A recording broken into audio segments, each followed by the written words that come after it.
We are poor little lambs who have lost our way. Ba, ba,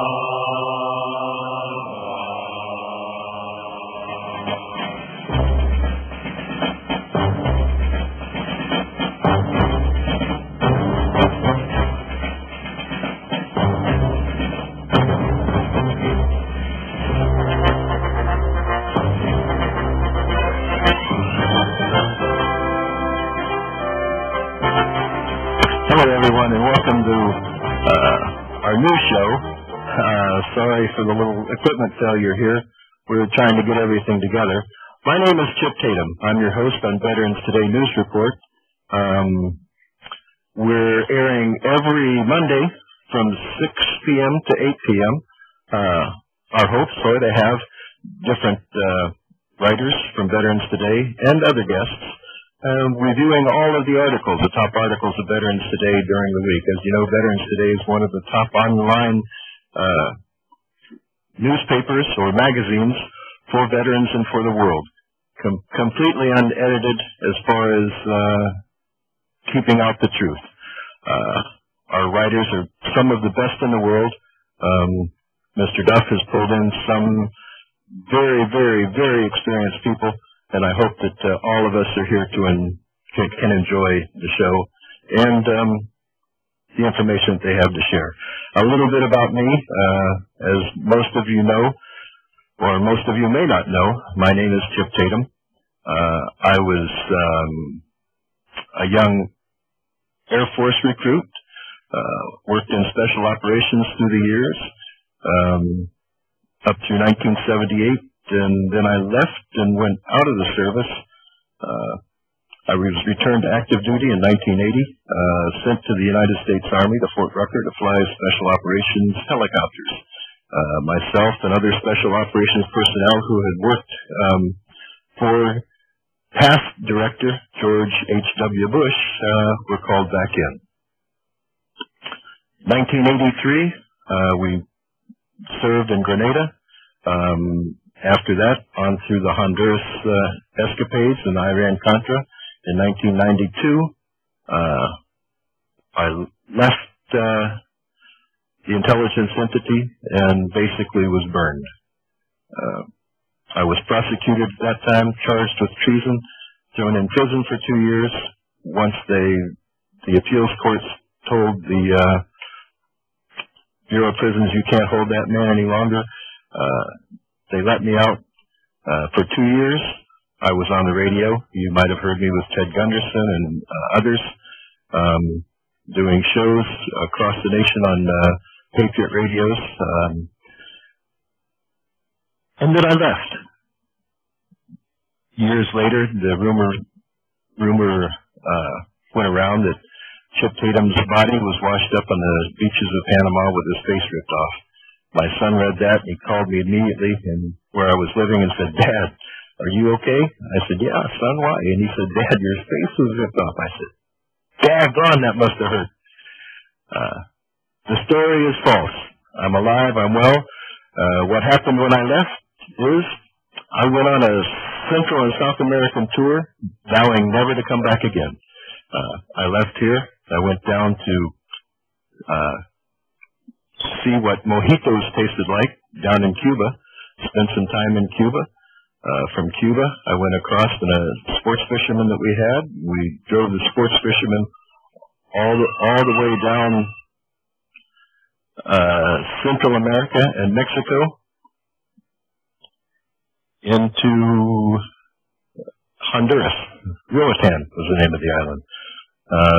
From Roatan, I went into the island of Honduras. Now, I went to Roatan because I really wanted to do some sports fishing and enjoy myself after the stress that I'd gone through in my prior life. And we did. We opened up a little sports fishing and dive service there. But while I was there, I wanted to visit the Hyde brothers. The Hyde brothers were running drugs and arms for us during the Iran-Contra scandal, and I surprised Alan Hyde when I walked into his office. And we had some cold beer and good conversations. From the Bay Islands, and I moved on to the mainland and started traveling around to Tegucigalpa. I had wanted to see one of the missions that we had in about 88, I believe it was to kidnap a drug kingpin by the name of Juan Matt Ballesteros. He was the person that ended up kidnapping Enrique Camarena out of Mexico, the DEA agent. And he subsequently received 12 life sentences after we black-bagged him, threw him in a plane, and took him back to the U.S. with marshals. From Honduras, I traveled over to El Salvador. El Salvador is a place that kept shooting at our helicopters when I was flying medevac helicopters with a big red cross on the side. I guess they thought that red cross was target practice, because every time we'd fly into El Salvador, we'd have holes in the tail. From there, I went into Guatemala and went to old Guatemala City. Oh, I'll tell you what, the old Antigua, and just a beautiful place. I could have stayed there, but it was just too early for me. From there, we traveled, Nancy and I, that was my wife, to Costa Rica. And I went to Costa Rica because in the early years, there was a young man who was placed into the Figueres and administration. His name was Mario Soto, as a young attorney, and I was his platform instructor for the CIA. We recruited him in, and he did a wonderful job. Unfortunately, he was caught bugging Congress in Costa Rica for us, and was kind of blacklisted himself. So we were brothers when it came to that, and we remain brothers today. He's now my attorney in Costa Rica. Does a lot of work for me. We've done a lot of fine missions down there. There's been people kidnapped that Mario and I have been involved, and are actively involved in finding and freeing. From Costa Rica down to Panama, had to go see the mother of corruption, y'all, with the Panama Canal and everything having turned over. You know, we hear the stories about Noriega and his affiliations with the CIA. Of course, he was put in by the CIA, but most people don't know there was a general by the name of Torrijos before Noriega. He also was put in by the CIA, and both received almost, well, not identical, but close to the same treatment. Torrijos was blown up in his airplane by our people, and Noriega, of course, that's historical. He was charged with running drugs and money laundering, and remains in jail today. From Panama, I hopped on over to Venezuela. I'd heard so much about this guy named Chavez, I wanted to go see what was going on. So I went over and I went up into a place called Merida, up in the mountains. I was tired of hot. So I went into the mountains, and I'll tell you, never hot, never cold, beautiful climate. If anyone ever wants to visit Venezuela, Merida is where you want to go. You certainly don't want to go down in the Caracas or Maracaibo areas, because those are very dangerous. But I understand everything is dangerous there now. While I was there, I leased a home from the Spanish consulate, and made some very good government contacts. As a matter of fact, at one point when we were discussing politics and the economy in Venezuela, I was asked to run for vice president. I told him I'm not a citizen, and no, thank you. From Venezuela, I went to Colombia. All of you may have heard about the scandals in Colombia with the Secret Service and the prostitution. I had been to Colombia several times flying missions, and I found one place that I vowed that when I retired, I would retire to, and the place is called Medellin. That was the home of Pablo Escobar. Medellin is a beautiful city, up in the mountains. Again, never hot, never cold. Probably the best environment for me, because I'd been in so many crashes. I was in 5 aviation accidents in my military career, and I'd broken bones, and cold weather and damp weather just hurt me. And so I vowed to stay in Colombia, so I started business in Colombia. The business grew, and I passed it on grew it into Ecuador. And we built our hotels and bed and breakfasts on the beaches in Ecuador. When Correa, the new Social Democrat president, was elected, I saw the writing on the wall, and I sold everything as quickly as I could and left Ecuador, went back to Colombia, and I remained in Colombia until 3 years ago. I was blessed with a new son. Now, I'm 63 years old now. I was 61 then. I was blessed with a new son. However, because I left while I was on federal probation, I had an outstanding warrant, and the embassy would not process my son's citizenship. Now, something's wrong there, until I came back to the United States. So I voluntarily came back to the United States. I was placed in prison for violating probation for 11 months, and placed back on probation for an additional 25 months. I left federal prison about a year ago now, and so I've been on federal probation for 1 year, hoping to get done with that as soon as possible. When I came back, I touched base with my good friend Stu Webb, who I did several shows. We probably did hundreds of shows together. And Stu and another friend, Stacy Walters, convinced me that the things that I had said back years ago were still relevant today. And please come and please bring this information forward. Tell us more about what you know, about who you work for, because I did work directly for George Herbert Walker Bush. I know all of the people. I know where the skeletons are. I'm still alive, and I'm going to stay alive because I'm not going to tell everything I know. With that said, I'd like to bring in our guest today. I have 3 guests, I believe. I'm not sure whether Gordon has made it on with us or not, but we have the senior editor and Marine extraordinaire from Veterans Today, Gordon Duff. We have Dr. Preston James. I call him our spook doctor. He wasn't meant to be, but he ended up having to counsel ex-spies and intelligence officers. And of course, we have Stu Webb. He was married to the mafia. And Stu, if I can I bring you in? I'm here, Gene, and I want to thank you for having me. It's my honor to be on with you on your first show. Well, thank you. And let's see who else is here. Gordon, are you there? No Gordon. Preston, are you with us? Well, Stu, I guess it's you and me, buddy. Are we the only ones here together? It looks like we're losing the others, huh? Yeah, looks like it. Hopefully we'll be able to drag them back in. I'll drop a note over here to Dr. James. Okay, I'm back. Okay, fantastic. Well, Stu, we were on a show earlier, and you were talking about something that's coming out very soon on StuWebb.com. Folks, Stu runs his own website, StuWebb.com. I want you to be sure to get there, and he's also a writer for Veterans Today. Stu, can you tell us a little bit about what you have planned for us? Well, I'll have a story up after the show, probably within an hour, on Veterans Today and on my website, StuWebb.com. It'll be about the bank bailout. And I'm going into a whole series, and I've got whistleblowers that work for various corporations that are stealing people's houses, such as National Asset Recovery out of St. Louis, Missouri.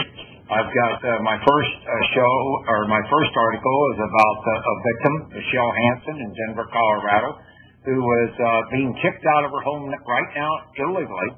Her husband dies, and her house is paid off by Metropolitan Life to J.P. Morgan, the mortgage holder on the house, and she goes to an attorney.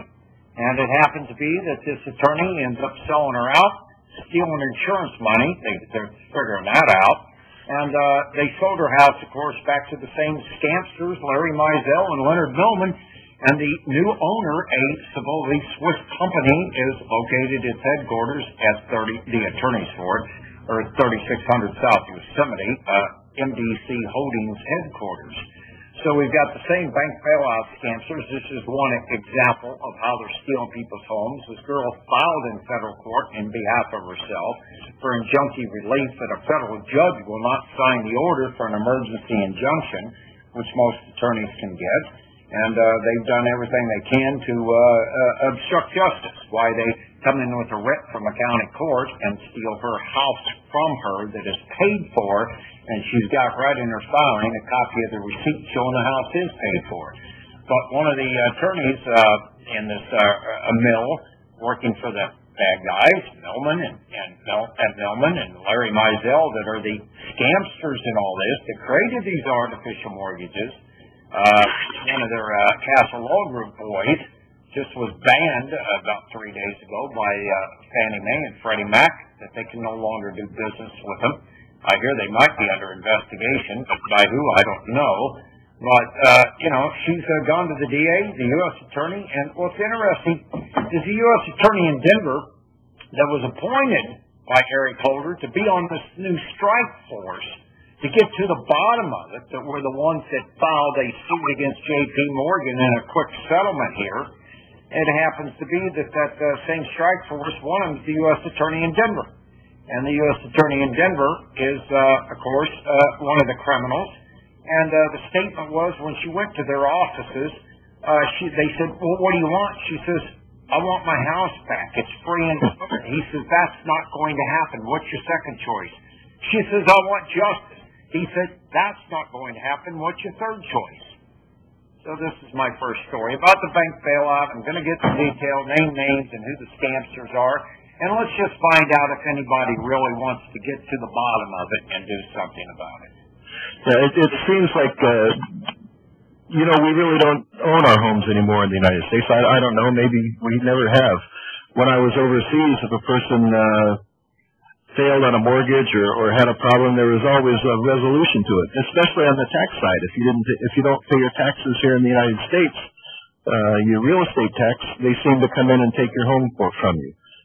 Overseas, I have homes in various places, and your home is your home. Now, when you sell your home, they will take those monies out from the proceeds of the sale, but they never take your home from you. Just unbelievable how we've been conned into thinking that we really own our land. We're actually just leasing it from the government. I like to think of it as leased land, not actually an American dream of owning your own land. Preston, I'm not trying to leave you out here. Listen, I've been reading a couple of your Space War epic articles. Can you, for those people listening who aren't familiar with it, folks, if you'll go to veteranstoday.com and just type in the search Secret Space War, you'll come up with Preston's articles, and I'd like you to share some of that with us, if you could, Preston. Well, sure. I just want to thank you for having me on. It's an honor, and I've admired your openness for years. The first time I heard you talk, I might have been listening to him, and it blew my mind. I called up a friend of mine who knows a lot about the food world, and I asked him very thing. I said, this guy's totally for real. I said, I could not believe he's saying what he said. Nobody dares to talk like this. I couldn't believe it. And everything you said has come true 100%. And so the information you had was rock solid, and you were the first one to open up all these doors. And since more and more stuff has come up to support everything you said. Some of the stuff that you said was so incredulous, it was hard to pass, but it all turned out to be true, just like too. Now, I'd say the work with the Secret Space War, I never really wanted to get interested in that, but I had some clients who were interested in that, and what I found out was there's a whole secret world out there, and there are certain areas of government that are so secret that even the people involved in handling these matters don't know the full story. They compartmentalize, they section it up. And what I found out was that we had two secret space fleets. The Navy had one, and the Air Force had one, and they've been fighting for years with a rivalry. These are anti-gravity craft that goes back to after World War II, the Roswell crash and whatever. Actually, our government, as bizarre as it sounds, our government made treaties with aliens, who some people do not accept as aliens. There are people who think they're interdimensional spirit beings, jinns, or demons, because everything I heard about them was that the relationship started out really good, but as time went on, everything they said was exposed as a lie, except for the technology they shared, and that they were caught, stealing people. They had a treaty where they could abduct people and put identification crystals in them and then release them, but part of the treaty was they had to wipe their memories completely and not harm the people. Well, after a while, some of their craft crashed, and they found people butchered inside them, they were barbecuing them, eating them, and all this stuff. And you know, the little friendly aliens weren't so friendly. So, and then as time has gone on, it appears that there's an alien agenda, and there's actually an agenda to destroy the whole world, to depopulate it, and create new cyborg creatures, which some of the aliens themselves are actually. They're strange creatures that really have no soul, but they're flesh cyborgs. This is very bizarre stuff. I don't want to believe any of it, but I'm convinced because I've talked to a number of witnesses from different sources of the corroborated. So we have the secret space wars on that. We have underground bases. We have interdimensional communication with these things. And basically, what they have done is they have had a long-term relationship with certain families that run the world. We say it's 12 ruling families. Supposedly, they're these things that they are. And a lot of these ruling families have claimed to be hybrid aliens and have personal spirit, and every single one of them, where this book is, every single one of them turned out into the dark side.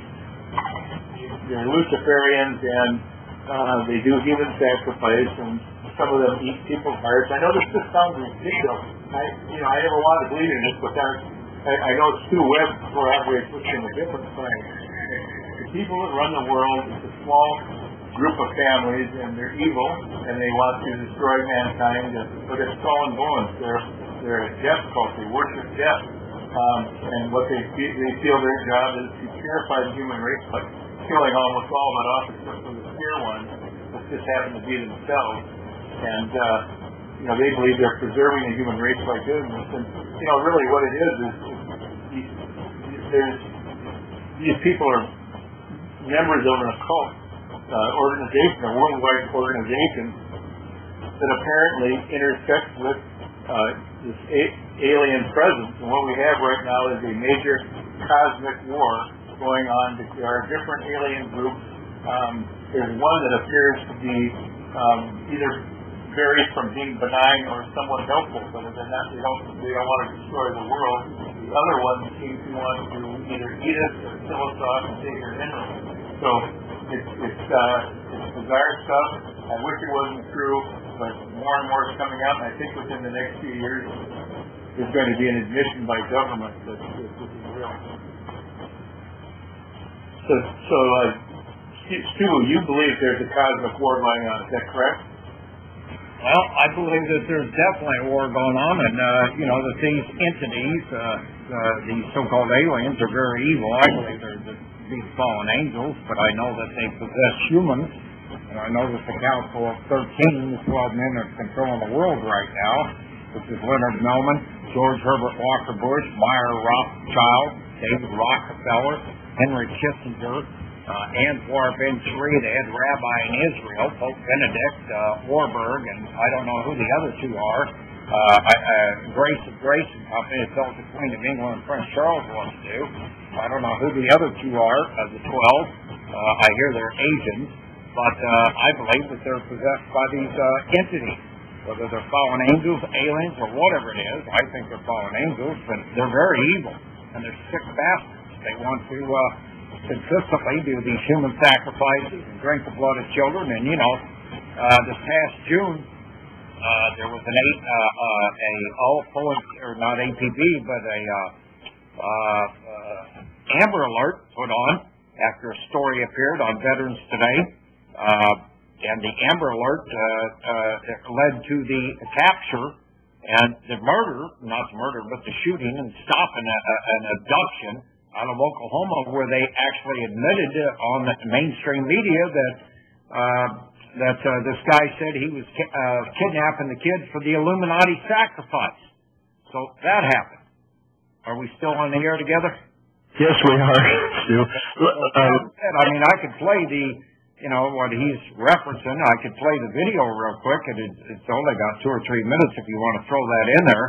I think it might have a Here we go. News details on Monday's deadly standoff in Midwest City involving a Dallas man, a 2-year-old, and Midwest City police. Search warrants just released today show the man made some bizarre statements during that standoff and also kept a notebook full of religious writings. News 9 contractor Adriana Iwashinsky joins us live in the newsroom with our top story. Well, Amanda, this search warrant was just filed this afternoon and details what happened during the hostage situation. It also lays out what police found at the suspect's apartment in Midwest City. This is where Midwest City police say 37-year-old Sammy Lamont Wallace lived since January 16th of this year. Apartment 3 is the Parkview Apartments, located near Reno and Midwest Boulevard. I really can't believe he lives here. The search warrant states police seized both a 3-ring binder and a spiral notebook filled with religious writings inside the apartment. They also seized the suspect's OG Anito, a bank statement, and took photos of the scene. Court records show Wallace was from the Dallas, Texas area and was a wanted felon. His criminal background shows he had been arrested for assault and battery and robbery with a dangerous weapon, as well as harassment. He'd even served time in prison.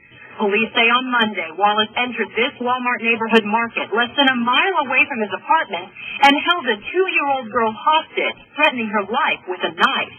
Police say during their negotiations, Wallace made mention of a group named the Illuminati.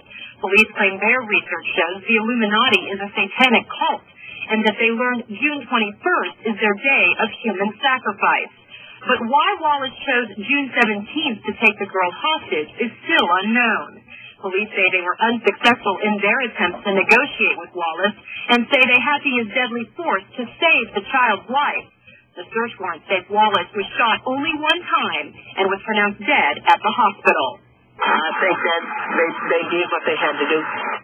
Now, we do know that the child and her mother were not harmed during that terrifying standoff. Police are not releasing their name at this time. Live in the newsroom, Adriana Iwashinsky, News 9. At least not physically harmed. All right, Adriana. Midwest City police have identified Captain David Huff as the officer who shot and killed Wallace. Huff has been on the force for 22 years. It will be up to the DA to determine if the use of deadly force was justified. Thanks, Sue. One thing about that, if you travel outside the United States, you see how human trafficking is so prevalent. I mean, it's everywhere. We talked earlier on another show about me being approached in a small place called Santa Marta in Colombia. I was a gringo standing in the middle of what's called the Fiesta del Mar, which is Carnival in that particular city, in about June. And there were beer tents, there was music, there were thousands of people in the street, and a woman came up to me with a 9-year-old and 11-year-old girl, and she asked me if I was the gringo, and I said, well, I'm a gringo. And she said, well, I brought the girls for you. I said, excuse me? She says, where's my $500? So she was there to meet someone in human trafficking to sell those young girls to a gringo, and there's no doubt that that gringo had plans, and gringo is just an American or a white man from the north, had plans to take those children and ship them off to the United States or somewhere to put into sex slavery. And as you travel around the world, you see even more and more of it. I think we're joined now by our senior editor, Gordon Duff. Gordon Duff was a Marine combat veteran. He's a disabled veteran also. He's our senior special editor, and he has traveled the world. Gordon, are you with us? So I had to turn my microphone on. I've been typing email and listening to Preston James here, and fascinated. Although we talk all the time. And I was a little late checking in. I've been on the phone for the last half hour with Lee Wanta. So how is our Lee Wanta doing, Ambassador Wanta? Lee's doing well. His health is really doing well. And the current issues right now are that in order to get funding turned over, which we're going to use in the U.S. to build a national light rail system and plus high-speed rail system, they're asking him to turn over gold reserves that are under his control, placed there by President Reagan, to be used for unnamed purposes, which we fear are to be turnover for private enrichment. And this is a lot of gold. And those who are blocking it aren't very willing to let that gold go either. Well, this is one of the things Lee doesn't look at, but there's a group that many of us work with. We're defense contractors. We all have the same pretty much history that you do. I'm operational personnel, albeit we're not kids anymore, but I'm still an aging leg breaker. And when confronted with threats and force, and we are continually, I have the personnel to deal with these problems. I do it for others for a living. That's what the defense business is. We defend things. And by defending things, I deal with problems. And if I have to use armed military contractors to defend the interests of the United States against criminal elements, and I'm put down to a life and death situation, I don't want to have to make that decision, but you can guess which way it's going to go, and I've got the resources to do it. Albeit, I think a board of directors and some stockholders might have a thing to say about it eventually. But that if I've declared war on a small country somewhere, and there's, they wouldn't care about that as long as there was money in it, And that's what's driving all of them everywhere these days is the money in it, especially when they let some crazy Marine go off in a foreign country. Yeah, and nobody tries to sell me kids. I don't have that. You probably have a much more reliable look than I have. I think I'm too maniacal looking. Even a crack mom wouldn't sell me their kids. Look at the crowd. We've got Stu out here. I was just reviewing the film from Discovery Channel, Conspiracy of Silence, the Franklin child kidnapping sex ring video, and we're going to be featuring that on Veterans Today. This is taking the world back to the period between 1988 and 1991, when an individual, an African American who had owned a savings and loan, had been arrested for stealing $40 million from it, had been accused by a number of young people, some of whom had been residents at Boys Town. That's the Father Flanagan orphanage from the Pat O'Brien, Mickey Rooney movie from the 1930s, of kidnapping these children and selling them as sex slaves, not just in Nebraska like the movie list, but mostly in Washington, D.C. The allegations were that two American presidents, I won't say they were from the same family, but that would be going too far, were on the list of those accused. And I will add this codicil that I have no direct evidence that either of those individuals are guilty. At the time, I was working for, what do I call it? I was working for the U.S. government, and I had been approached by representatives of the executive to help deal with what they listed as a blackmail issue involving the executive branch. And as this has come out, I don't know whether this leads directly to the Bush family or not. That may be just icing. But we found within the Washington world, not just dozens, more than dozens of ranking officials, leaders of industry, high-ranking military officers who were not just having sex with children, more male than female, by the way, on about a 10-to-1 basis, but doing so in such a way that on more than one occasion led to the death of these children. And, I sometimes ask her, doesn't anybody just have sex anymore, like Bill Clinton? I don't care if it's on the desk, as long as it's a female and she's about 10 years old, Gordon, it seems like these people in high places, not only in political positions, but the rich and powerful, it seems to be part of their personality where they lust for power. But it goes even lower, all the way down to the little chief of police in a little police station. I had talked earlier about this 9 and 11-year-old girls in Santa Marta. I went to the police and I tried to get them to do something about it. They didn't want to do anything about it. They didn't want to get involved.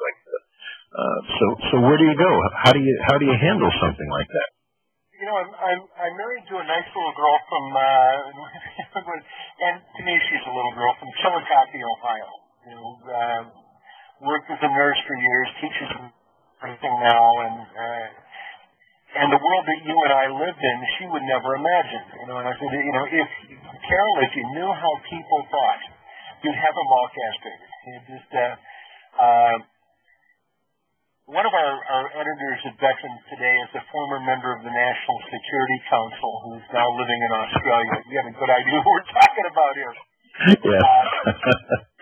During the FBI investigation of the AIPAC spying investigation where Steve Rosen and others were arrested, but later released when evidence was suppressed, the FBI taped a number of interviews including a White House national security advisor, a counterterrorism advisor directly to the president. And these individuals love to talk, and it wasn't atypical for people within the Bush White House to spend their evenings in public restrooms trolling for kindness and friendship. And there are tapes. The FBI has hours and hours of videotapes where these people talk about their exploits, how many people they met, how many people they exchanged genetic material with in public toilets. And these are names you see in the Washington Post and New York Times, certainly during both Bush administrations in some cases. You saw them every day, and some of the names are still around. And not only in that realm, but in the CIA, in the Defense Intelligence Agency, you see it all the time. But look, you can even go down in the news today, school teacher molesting 2 of her students. It's these people who have a little bit of power and can't handle it. And seems like they just have to go somewhere evil with this power instead of doing good with it. And I don't understand that aspect of things here in the United States. I've had my own views which don't reflect Veterans Today or any of the publicly traded companies I work with. They're my views only, but it's a combination of power, to me, twisted versions of religion, and I think Christianity, for one, has certainly headed into an area where, when Stu talks about Satanism, why that child was picked up on the 17th, and that was to give that individual time to package that child up and carefully transport it to Denver, Colorado, where it needed to be on the 21st. We were very aware of it. Matter of fact, Stu mentioned we published this in Veterans Today. We predicted this 10 days in advance. And Stu named the people that were going to be at that get-together where that child was going to be put down. One of those names was Kissinger. Well, I can say that I've been on several flight missions. I worked air traffic control as Kissinger flew across in several of his visits to Beijing, and I accompanied him on one of the visits, and I will say that beyond a doubt, you're correct on that. This was years ago, and if you're familiar with Malachi Martin, who's a Catholic Jesuit friar, born in Ireland, elevated to the Vatican, where he was Secretary of State to Pope John the 23rd, and one of the authors of Vatican II, which was the document that liberalized, and to me, conventional Catholics over-liberalized the Catholic Church. But Malachi Martin, an extremely credible individual, and a Catholic exorcist who performed literally hundreds of exorcisms, wrote a book on exorcisms. The plug would be, if he were still alive, but Hostage to the Devil, and it's available on Amazon.com. And he's gone, so he's not making any money on it. Certainly not kicking it back to me, although he'd see to it that I got into heaven despite my atheism. But that the church was essentially consecrated, in particular St. Peter's in Rome in 1965. During a human sacrifice to satanic powers. And that not only within the military, and this is one of the areas where, who am I talking about here, the Presidio? Aquino. Colonel Michael. Yeah, Aquino. Thank you, Stu. Yeah. I'm feeling about 3 hours of sleep. The pair here is Michael Aquino, and Michael Aquino and a general, he was then a colonel, Paul Vallely. Any of you guys familiar with Paul? No. Paul Vallely is a commentator on Fox News. Paul was recently seen in both Syria and the Ukraine. He and Michael Aquino, and Vallely is a rabid Christian Zionist, continually in Israel. His partner Aquino essentially heads to it's called the Temple of Set, which is really the Church of Satan in the U.S. What he looks like, Aquino has the hairdo, and this is, a lot of people don't understand the reference, but anybody that saw the TV show The Munsters, Aquino looks like Eddie Munster. And people can look up on Google, but I recall the look. But Vallely is very much a public figure, and he and Aquino are, to a large extent, the founders of the broadened use of the NSA in psychological warfare and mind control. That was their specialty. They're published in that area, and both retired as generals in the U.S. Army, both developed our current psychological operations programs, which Jim will tell you, or Preston as it were. I'm not sure which one I should use here, but these programs are far-reaching and have an efficacy almost unimaginable. The area we call this is controlling how people are aware of within the mainstream media that there are devices that can make people uncomfortable, or that when Noriega was being gathered in, we played Aerosmith in order to irritate him, and Aerosmith doesn't really bother me that much. I've actually seen them, and it didn't hurt me. But we have the ability to induce, and by induce meaning that we can electronically implant beliefs, visions, voices, and memories. They can be implanted with some success with wide groups of people and with specific individuals with great detail and extreme destructiveness. Wow. When we traveled down to Los Alamos, this was in the 90s, early 90s. They were working on something like that, trying to do electronic pulsing over different entities. Pretty amazing that they've come so far with everything. So I have. I was told the breakthrough was done by Ericsson Corporation in Sweden, and they began using. Well, let's see. What can I say without getting us into deep water? That they began working with subcarriers over mobile telephones, but it's gone a lot further. Within the use in conventional defense and ISR, and this is a matter of, we'll call it battlefield ethics and values, if such a thing exists.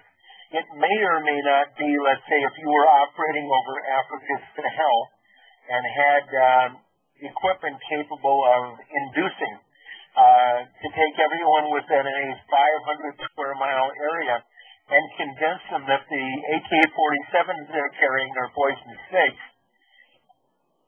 That's theoretically possible. If it were kept to, and this is one of the things I've been forced to look at in working in counterinsurgency operations, is that should you learn to apply these dark technologies that certainly aren't fatal, but perhaps very damaging, we're not sure, rather than wholesale slaughter of people, which these wars we're seeing in Africa, as they are currently growing, are going to lead to. We don't begin to see we know there's a civil war. We know there are a large number of people in Nigeria killed today. I talked with their chief of security and gave him my condolences. We're also talking with Ghana and Kenya today. And these, Cameroon, Democratic Republic of Congo, Mali, Niger, Somalia, the two Sudans, Mozambique, certainly we can keep going. Sierra Leone, all of it, yeah. Ivory Coast, yes, all under intense threat right now. And then were we to go, what we had heard earlier about depopulation and that agenda, and from our previous speaker here. And not the depopulation side is even another entity going on there. Gordon, I've just been pushed to investigate and write about the new Ebola outbreak that has actually crossed borders and gone into towns, out of the village. It used to be just in the jungle. Based on the infection vectoring of Ebola, it shouldn't be able to travel. Exactly, but it's traveling across borders now. It's come out of the jungle, which is unheard of. It's always been just in the jungle areas, remote jungle areas. And for those of you out there who don't work in this kind of warfare like Chip and I, if you get Ebola, and where you get Ebola, there is no high-speed public transportation. Before you can get somewhere, you're dead. And what saves us all from dying from Ebola is that the person who's likely to infect you died long before they could infect someone else who'd be coming over here. And the effect we're now having is that the version of Ebola that we're looking at seems to have been altered. It seems to be weaponized is the word I think you're trying to avoid, isn't it? Yes, I'm avoiding saying weaponized Ebola. But because Ebola does not move easily, and the new Ebola is moving better, and we need to see where it stops moving. And when I look at, for instance, at Ebola, then I look at facilities like the Germ Warfare Lab in Tbilisi in the Republic of Georgia, and reports I've received there, and we have reason to believe that something like this could have originated there, and very well could have, if not probably did. And some of the researchers actually died in that part of the world, from what I understand. I also have been led to believe that has been what's the word where it's passed by aerosol. Oh gosh, yeah. We need somebody with a better memory, more brain cells. It's how you bubonic plague and pneumonic plague. Yeah. Somebody can call in and tell us how to deal with that. Probably Adam with an atomizer or something like that. I'm not sure. Yeah, we'll call it airborne, and then there's the term, and frankly, we're too dumb to pull it out right now. I have a wife who can just come up with those things. Well, one day I'll have a wife, maybe.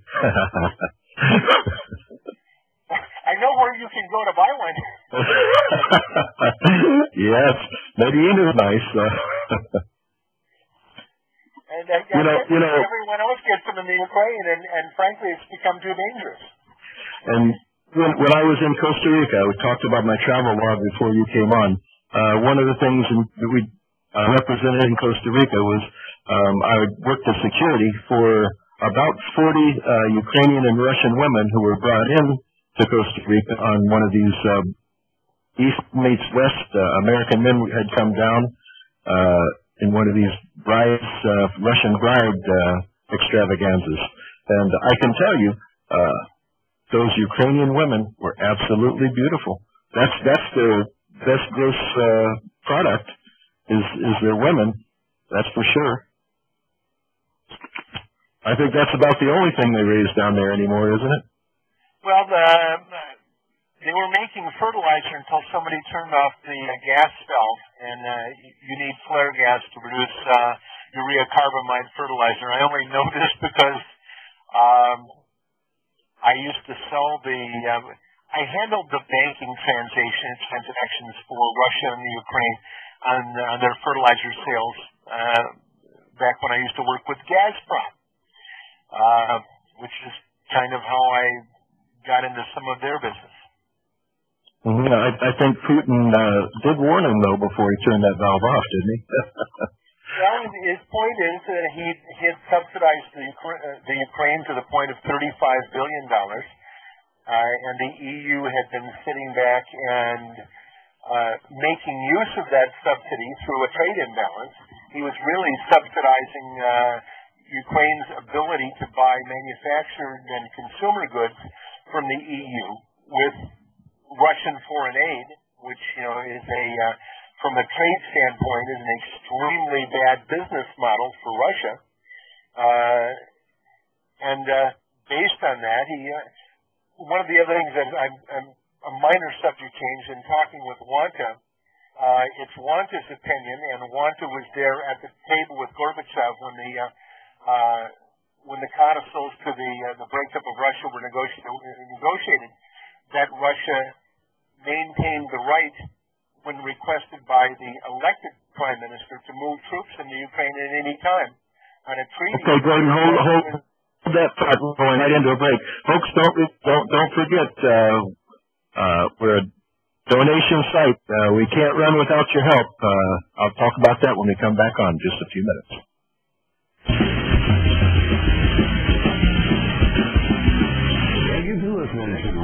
On the front of my website up there. I got it on that went viral because it was just very slow moving and casual. Oh, I just sat back and let Gordon talk, and I've learned a few things. I was on good drugs that day. Good drugs, yeah. Well, you identified on that day, if you don't recall, in that interview, you said, Stu, are you aware that Larry Mizell, Leonard Bellman, and Daddy Bush have this sex child ring running out of Arizona? And I didn't know about that. And then when Mr. James Comey came in as FBI director, suddenly that whole 2,300 kid sex ring was busted in August of last year. So that was something, Gordon, I didn't know about, among a few other things. Well, it's one of those things, there aren't many things that can get you, well, depending on who you are, this is the issue, get you hurt. And for some reason, I'm supposed to be able to get away with things others don't, which it must be true because I'm still here so far. But we have at least two people on this call I know of who can't get away with those things. Well, and those, that's a legitimate consideration. Gordon Duff's a heavyweight, and he frightens the FBI, so they're not running around trying to kill me anymore. So, with that said, well, folks, in case you didn't know, we're back on the air, and remember, we are Veterans Today's News Reports. We have a lot of fun chatting back and forth, and we are going to open up the lines now for you to call. feel free to call us on our call-in line. I believe that number is 310-421-4053. That's 310-421-4053. Please try to stay on the subject. We don't go for any ranting or any negative dialogue toward any of our writers. Hey, Chip, yeah? I'll jump in and scream time. I'll cut him off. Okay. That's just like Limbaugh. No, you're short the drugs, aren't you? Well, that reminds me, since we're on the air, we've got a lot of listeners here. I could put out my address, and we could make a run here doing this. No, it's as a Vietnam veteran and PTSD sufferer, frankly, I won't even take a painkiller. It's I recognize, and this is literal. I recognize the limitation. I take nothing. I drink a bottle of wine occasionally, but one of the things that we've been going through for the past 13 years has been and Chip, of course, is aware it's gone on for 30-some years or longer, but the U.S. government is extremely involved in international narcotics trafficking. Certainly every effort has been made to destroy the people of Afghanistan, where addiction is out of control, to pump tons of heroin. That was quite a breathy tons there. Tons of heroin into Russia. We truck it straight out of Afghanistan, fully processed heroin, where it's sold next to nothing, and it has destroyed Russian society. And of course, we're in the process of doing it here. You can go to any school, any grade school in some cities, and heroin is openly for sale. Suburbs or not, it's for sale. We're destroying generations in this country with drugs, with a drug business that the CIA has always claimed they needed to fight communism. Well, as a parent of a formerly, narcotic addicted child, I'll tell you, I would take communism any day or anything else over having a child addicted to heroin. Oh, I have to agree with you 100%, Gordon. And I know, Preston, that you've had counseling sessions with veterans and with some of the spooks who have, for one reason or other, just started taking some just to kind of equalize things. While I was held in Miami Federal Prison in the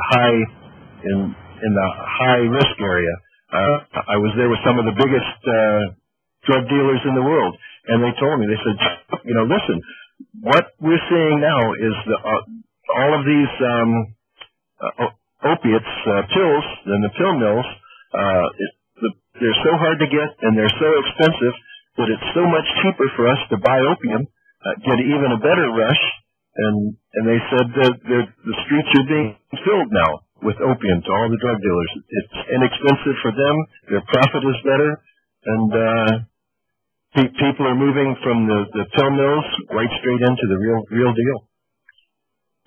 I would say most of the addiction that I saw started out in vets with injuries and pain, very harmless, small prescriptions, taking things, but deteriorating back injuries and serious arthritis, and over a period of time, then they maybe would drink a little bit too, and it would creep up on them over a period of years. The first thing they knew, they were addicted, and then their behavior would deteriorate. But I never saw anybody that took it for fun.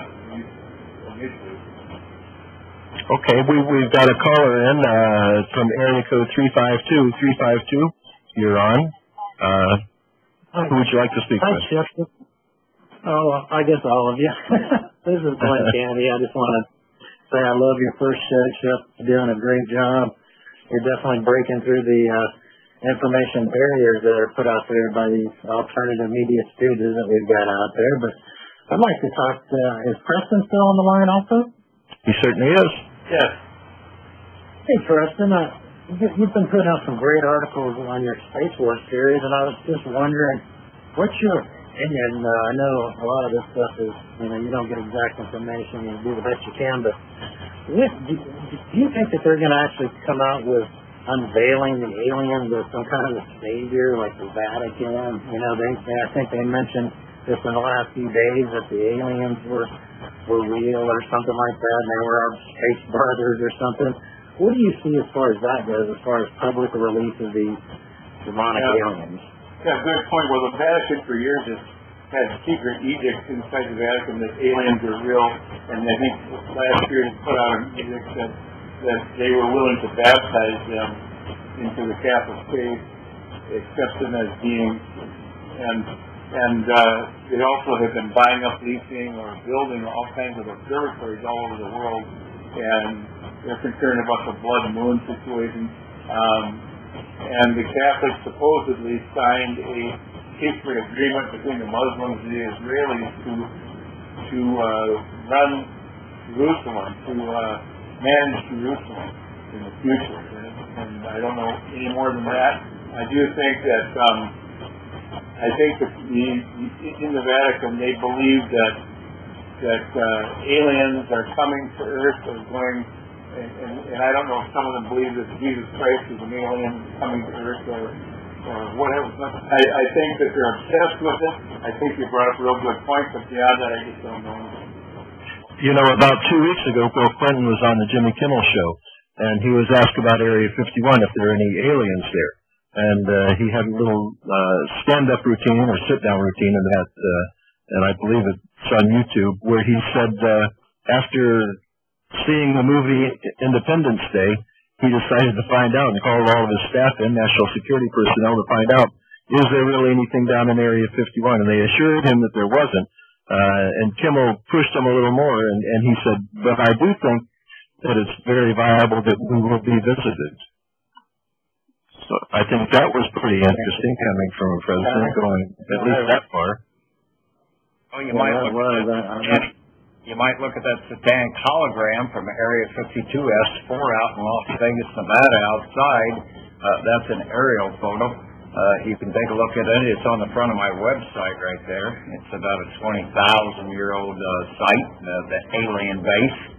You know, and our friend Harry Ruck flew in there a few times. You remember Harry Gordon? Oh, yeah. I know Ruck. Gordon probably remembers him too, but Harry, Danny Bush's personal pilot. He was Adolf Hitler's pilot at 17, defected into the OSS at 17, 6 months later. And, of course, Harry was legitimized as a U.S. citizen the month after Kennedy was killed in December 63 with all the ex-Nazis from World War II.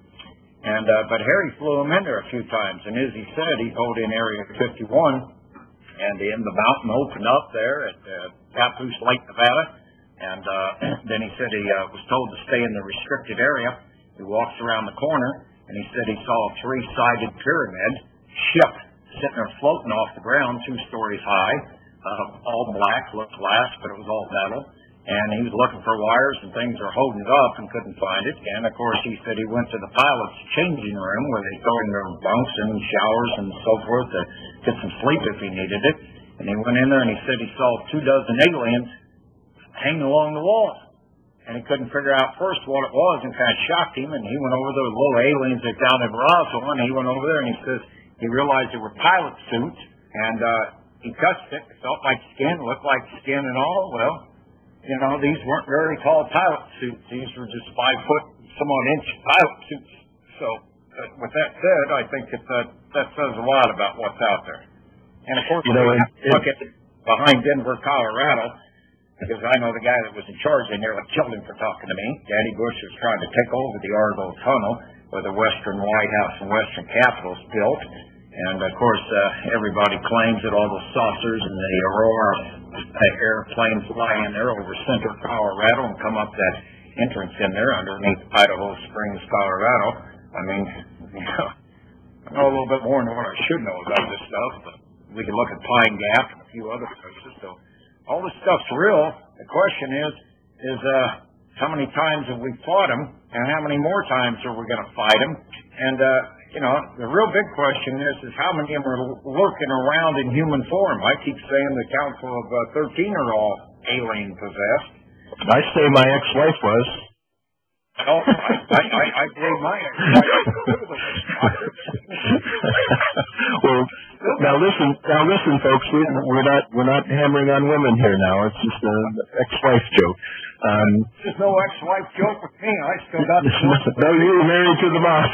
They're still hammering on you. Folks, listen. If you don't want to believe us, I encourage you to go into the internet, go into Google, and Google Area 2 in Las Vegas. Look into that. I think you'd be surprised if you study that and find out what Area 2 is. It's very little known. I flew in there in 1990 delivering certain things in there that I can't talk about. But I can tell you that there is an Area 2, but I can't tell you what I saw there. Unfortunately, it's part of my insurance policy, and I'm not willing to break that. Gordon, have you heard of Area 2 before? Yes, I have. And well, let's say that if you were to fly in and park there, not everything that's parked there actually, when it parks, touches the ground, ever. Right. If you were to go to the front of my website on StuWeb.com, down in the right column, underneath Gordon's interview with me, which everybody ought to listen to, that's 3 hours. But there's a interview with Gene clear back to 1996, but there's also interviews with U.S. Area 51 scientist Ed Slade, who worked with the aliens, and he became a good friend of mine out there in Vegas. And, as he told me, he says, I developed what was called Element 115, Napoleon, that they made the robotoids out of. And he says, I developed that into 116 and 117 with fusion, and with some of the metal that they pulled out of Yellowstone Park, the geyser up there, those particular shiny metal in the lake. And he says, I fused a certain way. In layman's terms, he turned it into 118 Napoleon, which is top secret that they make the saucers out of. And then he says, I was told to make it into a loaf of bread sized metal. And then he says, I went and met with one of the 7-foot 2-inch Nordic looking characters. And he says, he told me to walk out there and set it down 50 yards, and I did. And he says, now come back there, I'll show you what you made. And he came back and he says, now watch. And all of a sudden it turned into a flying saucer. And he claims that the guy all of a sudden says, shot dead. And it's, how'd you do that? And he says, I just thought it into a flying saucer. And so all of a sudden it goes back in a chunk of metal, the size of a loaf of bread. And he tells him again, he says, Ed, now it's your turn. He says, turn it into flying saucer. He says, well, I can't do that. He says, yeah, you can. Just think it. And close your eyes and think it into flying saucer. And he began to do that. He says, no, you're thinking the wrong way. That being was reading his mind. And he says, you think this way, you think that way, and all of a sudden it turned into flying saucer. So he took him on a little trip into outer space and back, showing what toy he made. Area 51 scientist that worked with many people, including he went clear back and knew Nikola Tesla, and that ties in with a lot of that stuff, but I think I've said enough. Okay, thanks, Stu. Do we have another caller on the line? Robert Knudsen? Knudsen, yeah. Knudsen. Hi, Robert. Welcome. Yeah, I'm here in Alaska. Just wondering if you guys ever hear about the pyramid they have up here. Supposedly it's, between Fairbanks and Nome, underground pyramid. They keep them pretty top secret. They've had it since like the 60s. I haven't heard of that, but I shouldn't say that. I don't know of it. I have heard of it. I do know that there's some facilities out on the Aleutian Islands we'd flown into several times. But maybe one of you other gentlemen might be able to address the pyramid there below Nome. Nobody? Not me, no. Yeah. I mean, I've just heard of it in other radio shows, Robert, that I've been on, but I do know that there are some pretty amazing facilities out, I guess it's west of Amchitka on the Aleutian Islands. Anything else we can do for you? Oh, that's about it. What have you heard about it, Robert? Oh, I heard they found it from the dew line sites they used to have before we had all the satellite communications. My father actually used to work on the dew lines. But he didn't tell me about it. He doesn't know about it. But it was interfering into the dew line reception and broadcasting. That's how they located it, because it kept interfering with their signals. And they kind of homed in on it because they couldn't figure out what was basically jamming their signal. And they flew around until they found this magnetic anomaly, and apparently like 100 feet or plus underneath the ground with the pyramid fully intact. Have you been able to travel to the area at all? No, I haven't been able to. It's just what I've heard from people that have had their family in the military, like Army brats or Air Force brats, have the stories passed out, from their fathers going into it, dropping supplies as they were trying to figure out how it worked, and basically it was supposedly like a power generation station. Nope, sure haven't, Robert. Sorry we can't help you on that, but I have heard of it from other shows and other guests. We can certainly look into it and maybe talk about it on another show. Okay, well, thank you, gentlemen. Okay, thank you, Robert. Chip, if I might you mention a word or two. I have worked for the last few decades as part of our collective effort in this area, or at least I'm being told I have. You never know how real anything you deal with is. The lack of certainty. We've got audience sitting out there, and things I can say. I have actually seen an anti-gravity spaceship. I have seen one to the point where it's undeniable. Where I know they exist. I know that's totally real. But for me to have the confidence to say what I'd like to be able to tell people to make people feel fulfilled, I can't do that. And when I ask, and frankly, I have handlers. And for some of us, if you say you don't have a handler, you're a liar. Yeah. And I've seen this and this, and I'm told things. I have access to, I can submit questions on anything and get an answer. And to that extent, these discussions would be validated either in truth or in an elaborate con. And it can be either one of those things, that we have diplomatic relations with a significant number of species. Some are extremely hostile. Some are settled under the oceans. There are large underground bases. I know that.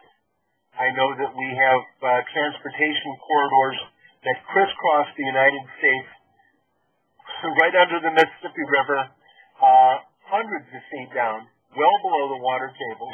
I'm waiting for them to start fracking these things, by the way. But we know they're there. We know they come up in a variety of places. I know they exist. But for it to become a story that has a narrative, like a movie or a TV show, and call it an excuse, but when I hear about people that are exposed to meeting alien pilots or things like this, and they're able to talk about it, I know that my own memory of things like this, either I know nothing at all, and have delusions that I believe are real, and I'm willing to believe that things I think I believe aren't real. I'm willing to look at that. Or I'm told that rather than giving people a detailed memory narrative, that people have their memories altered. I've been told that mine has been altered. And I don't feel so horribly cheated. I don't have a huge expectation. But every time a generation of Americans die off, and we know these things are real, the alien civilizations we deal with, a very real threat to this planet, their involvement in the diplomatic life of this planet, our foreign policy, our economics, our currency, all of that has an alien component. We can, say that the Rothschild said, or since this is Passover today, and by the way, and happy Passover for our Jewish listeners, but that the Jews did it, and that, of course, we saw this thing that went on in Kansas City, something very regrettable. We have to be willing to say that quite possibly the aliens did it. Anytime I'm looking at a conspiracy or connecting dots, and I leave that component out because I don't have the details. All I have is that I know I don't have all the details, but those details exist, that I know I'm never getting the right answer. Anytime if you look at a situation like the Ukraine, and why are they doing what they do? And someone will tell me, and has, because there was a large underground UFO base in the eastern Ukraine, and that's why it's being defended. Not because the Russians have arms factories there, or all the people speak Russian, and that those bases are connected underground to similar bases in Iran, where advanced fusion technologies were made available to Iran. And some of the studies done by the IAEA, the International Atomic Energy Administration, indicate that the Iranians have access to extremely advanced fusion technologies, far more advanced than, so advanced they make nuclear weapons look like a joke.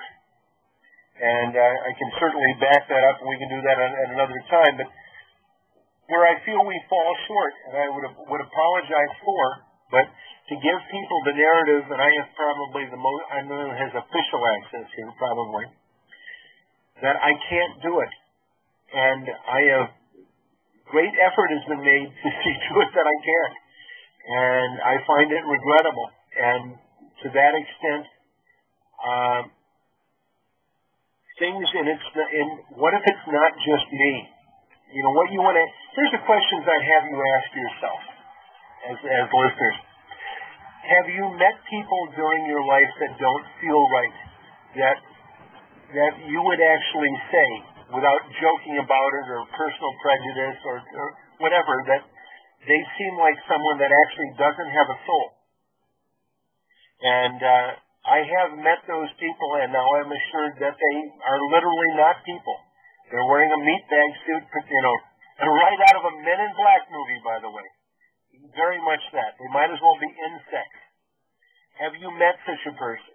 The other one is, do you literally have missing time, where you stop somewhere, open your eyes, and you were somewhere else, and you simply let it go because you couldn't explain it, and either you focus your life on it and stop right there, or you just move on, because that's what we do. If those things or things like that have happened to you, then chances are you've touched something, and that's something. And this may indicate that your life may have much more involvement than you've been allowed to remember. And right around there is when I should shut up.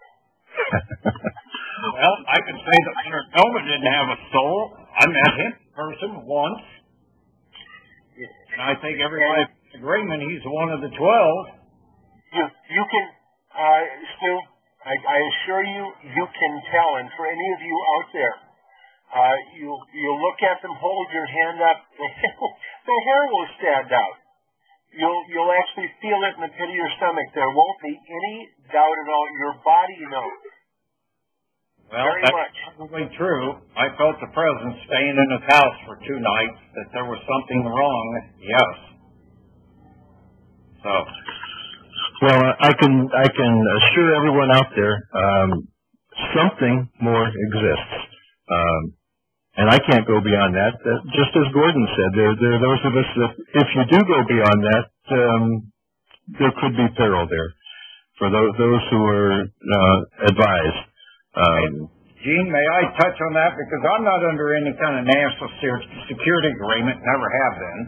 And I've learned all these things about, the Hollow Earth reportedly. And, of course, Admiral Byrd wrote about it. I think anybody go up on YouTube and punch in Hollow Earth, they can see the Russian KGB flight going over the Hollow Earth as far as the water dumping in the top.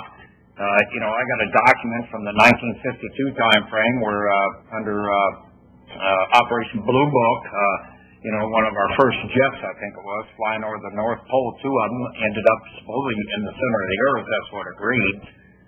Admiral Byrd claims that after he, testified before Congress in secret, he wrote the Hollow Earth book. There's very few copies out there. I know somebody that has one. I looked at a lot of that. He lost 2,000 men. These things, these creatures have been around. People call them aliens, but I call them the fallen angels. They've been around for a long time, thousands of years. And, I know people that have, that are in the know. I mean, you guys are in the know. I know you're under agreements of the past or whatever and present that you can't speak about things, but I'm not. Stu? Yeah. I thought those agreements had expired some time ago. It was explained to me at great length that they had not. Okay, well, yeah, I understand. But, if a person were to ask a question, I did of John Lear, because his dad, Lear Jets Lear Corp, actually took the contract in 52 to 56, I believe it was, to build our anti-gravity aircraft, our flying saucers. And I asked him on the air, you can go to my website in the left column there and look up John Lear radio interview. The last couple of ones I hit him with about a month ago or a month and a half ago, he admitted that, there probably are 150 saucers in the U.S. arsenal that we've made for ourselves. But we have to remember, and he pushes the fact that we have, off-planet, on the moon and Mars, huge bases and population up there. And, are these humans that are slaves or what? I'm also aware of a lot of other things, that there's about 200,000 of them that are possessed by these beings walking among the planet, and an estimated 20 million of them that are either cloned, hybrids, or whatever the hell they are, of these beings that are running governments and corporations around the world. I will say that I have received official confirmation of the last two sentences. And Gordon, we have someone else who's just come online with us. Lady from the Fenton perspective, who is well qualified to ask questions, as Stu had just said. And Lorian, welcome. Hey, Chip, thanks for having me. I really appreciate it. I thought I'd pop in because I'm sitting here laughing at you guys. I'm not laughing in a bad way. I am gleeful. And the reason I'm gleeful today is because, let's see, two of my favorite people and two of my other kind of favorite people, because I don't know them that well yet, Gordon and Glenn, are on the call today. And also that all four of you are sitting here vindicating me, because people have been laughing at me for 2 years about the whole mind control, super soldier, space program, the whole bit. They sit and laugh at me, make fun of me, and I've got four really great guys here on the show today saying that it's all true. Well, I can say, Lorian, I've met one super soldier in my life. I just look in the mirror and there I am. Thank you for that, Chip. Hey, Stu, what's up, Stu? Lorian here has the MUFON radio program, the investigators of UFOs. So, I do. That's on my other network, as we say here at Revolution Radio. Well, let me jump in for a second. One of the things I've found with so much that MUFON is involved in, that so much of it deeply parallels extremely classified material that you should never have had any access to. It scares me. Well, Gordon, it's wonderful to meet you here online, and hopefully I'll have you on my show one of these days. But one of the things about MUFON that people don't understand is there's a hierarchy structure, just like politics, and I love MUFON, don't get me wrong. I'm just a peon in the clog, as they say. And we have what we call a STAR team, and these are people that are allowed by the U.S. military to go in with them and dissect the crashes or the sightings or whatever. And these people are not allowed to really talk about those sightings to the general public or the membership of MUFON. They are kept between MUFON, the United States government, and a gentleman by the name of Bob Bigelow. Well, and I don't know if I can jump in. Sure. Talk about the hierarchy. When you use the term U.S. government, it's not the appropriate term. I have handlers. What I can say here, and the handlers belong to a known, a relatively known economic planning group. Okay, that's a front. Okay. Okay. That's quasi-governmental. The U.S. government certainly has national relationships with alien species, and the U.S., China, Australia, Britain have significant national issues tied to political dealings with alien races, and these are some are very dangerous and very high risk. I can give you one thing here, for instance. In 2010, I think it was June or so, a missile came out of the water off Los Angeles. We identified it as a Chinese missile from a Chinese sub, and that they had done it for some reason. Now, as Chip will tell you, there is no way a clanky Chinese nuclear sub that they bought from the Russians that's been around for 40 years got through our SOSUS net and came up to the coast. What I was told, and then I can probably say this because it's reasonably deniable, the Chinese use this, and it's not a flashy thing, but the Chinese warned us in advance that an alien power was going to aid them in a demonstration of capability. And it isn't so much that it's a nuclear missile, but that it came out in our own backyard, something we know China can't possibly do.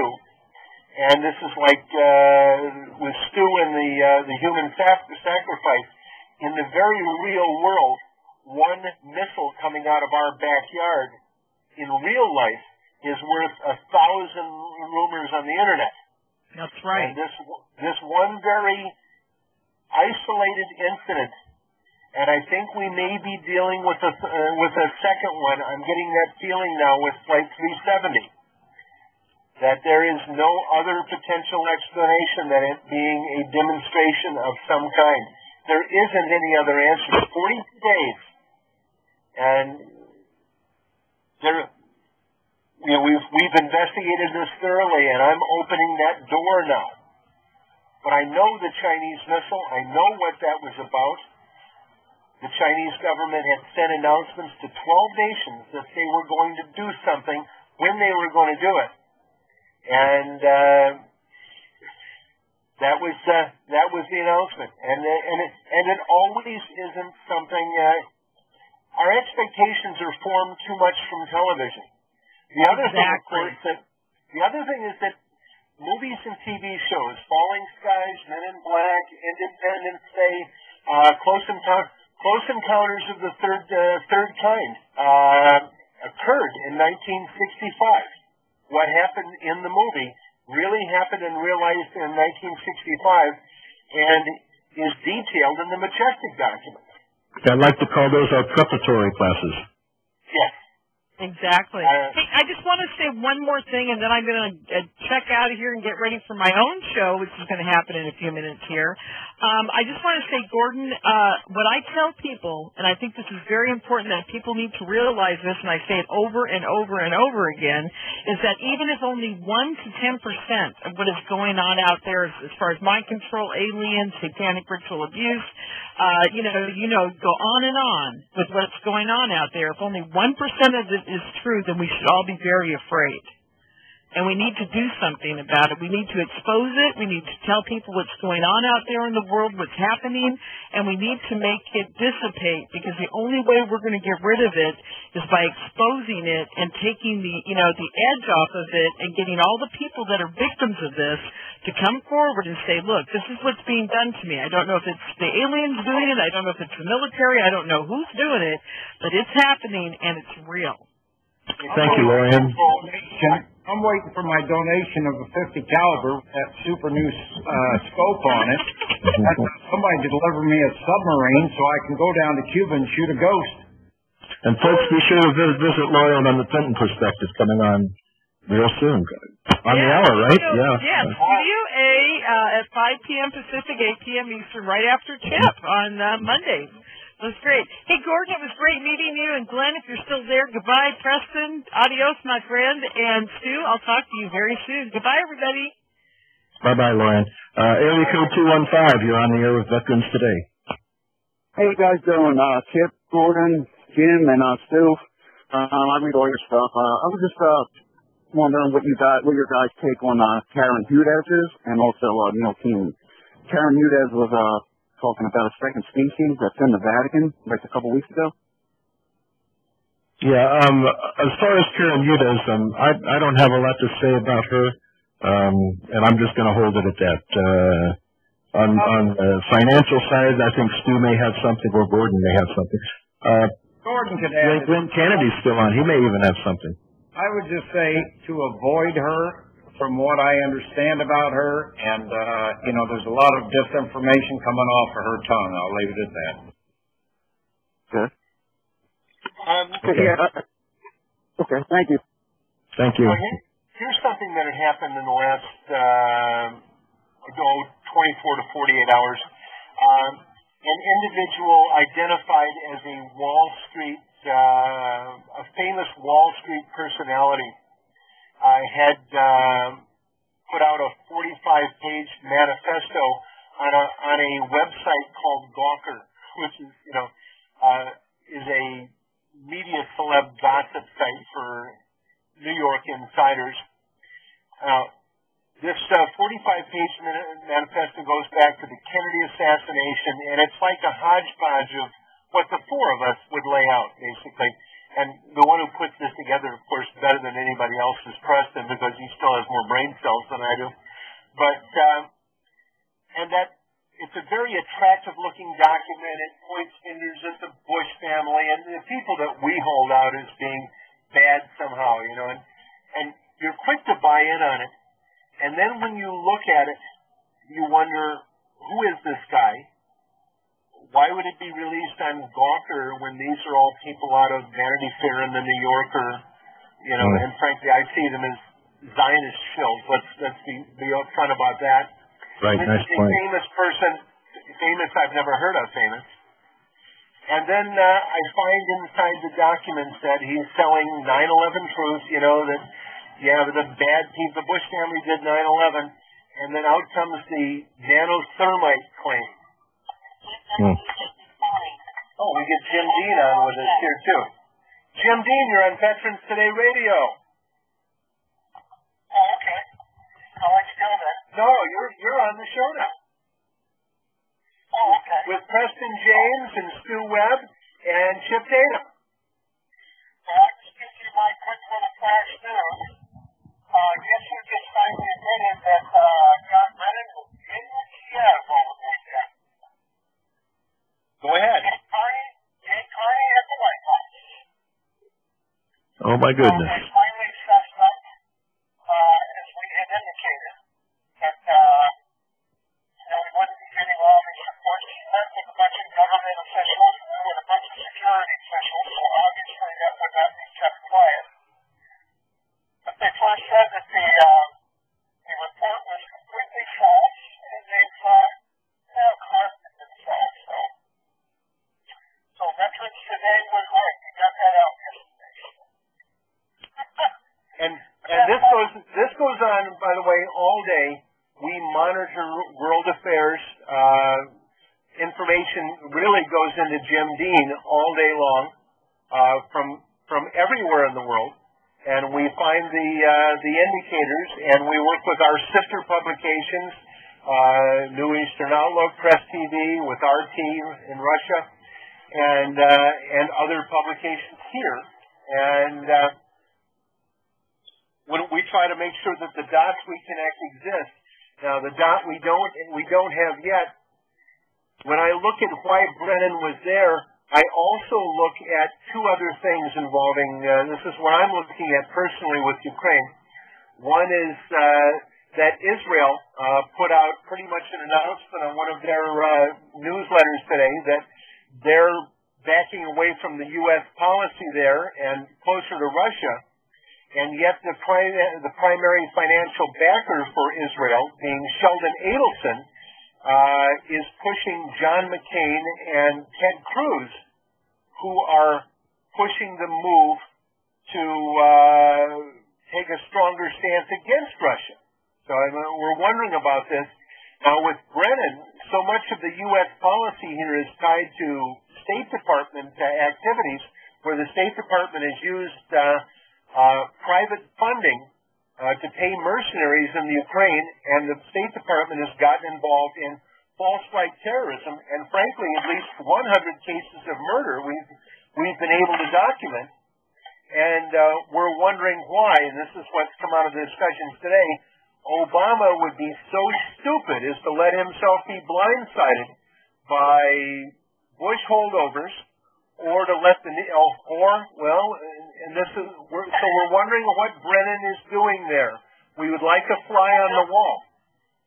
Well, here's another fact here is that any unofficial outside funding, anything that's going out of the work of the chain of command of the State Department, whoever's involved in the State Department, they do not have immunity for those acts.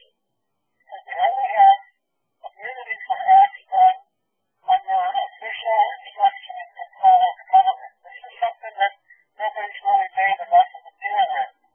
Once you start using these outside shadow type people, you do not have immunity from those actions, and they are not official government actions. Some of us that worked around the State Department for a long time know how much those who worked in the security services hated the State Department, how inept and bloated they were. Now they have, this is what Iraq had done. The State Department took over counterintelligence in Iraq as the military pulled down, and the State Department has kept a special operations aggressive military capability, and they have no, they're the last people I would ever let, not even have guns, I wouldn't even let them hold a ballpoint pen. Well, they can't figure out how to make a decision, and not only that, they have at their fingertips all the privatization entities that they're working with too, Gordon. And in that process, what we have in Ukraine, which is a nightmarish situation that could certainly kill all of us, they have played a prominent part in really disassembling what was an American foreign policy, the redress of America's outlook on Iran and Syria. And our burgeoning partnership with Russia is now in the trash can, and the U.S. is talking themselves into a corner we're not going to be able to get out of. And Vladimir is laughing all the way to the bank and through the political aisles. And let's point the finger at a stooge for a minute, Gordon. And wouldn't you say Senator John McCain, that answers to Larry Mizell and takes orders from him, one of the APEC boys who runs this country, and gets Mr. McCain gets a cut of the drug money out of Afghanistan for the heroin being brought in here, and sits on the Armed Services Committee of the U.S. Senate. Shouldn't he be put in friggin' handcuffs? I would do it in a fat minute, because we are continually seeing McCain's fingerprints on this run-up to war. He is personally pushing the questionable government in Kiev toward a violent confrontation with the demonstrators in the East. And that's not going to go anywhere any of us want to be a part of. And then that's what makes us wonder what Brennan's role was, because Brennan should have been there with presidential instructions to undo the Ted Cruz, Adelson, McCain damage. As to whether that's true or not, we're connecting dots again, and you connect enough dots, you begin talking out of the wrong orifice. Well, and exactly. And, when I said the State Department can't make a decision, they'll make an initial decision and they'll go for it. But any time there's any type of flaw, they won't make a decision. They'll just let it fall apart. And people's lives are lost, and to the greater extent, contracts and alliances are lost. worldwide?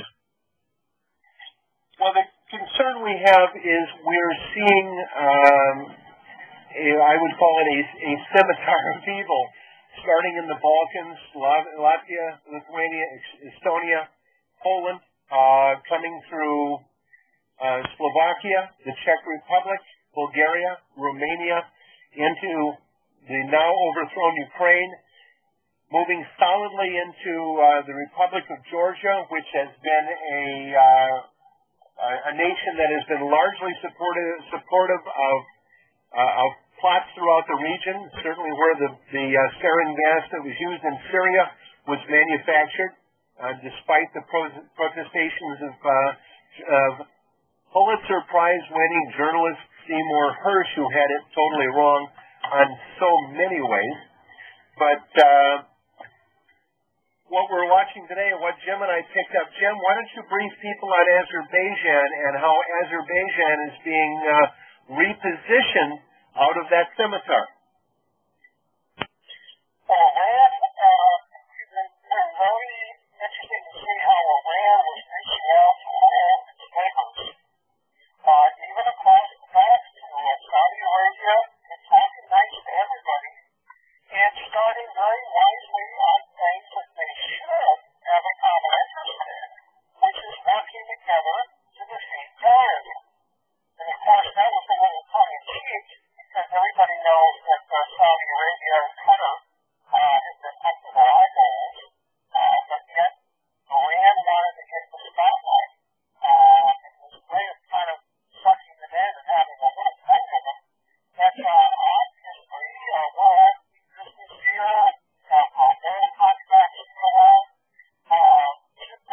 Everybody would like to see. Okay, Jim, thank you. Gordon?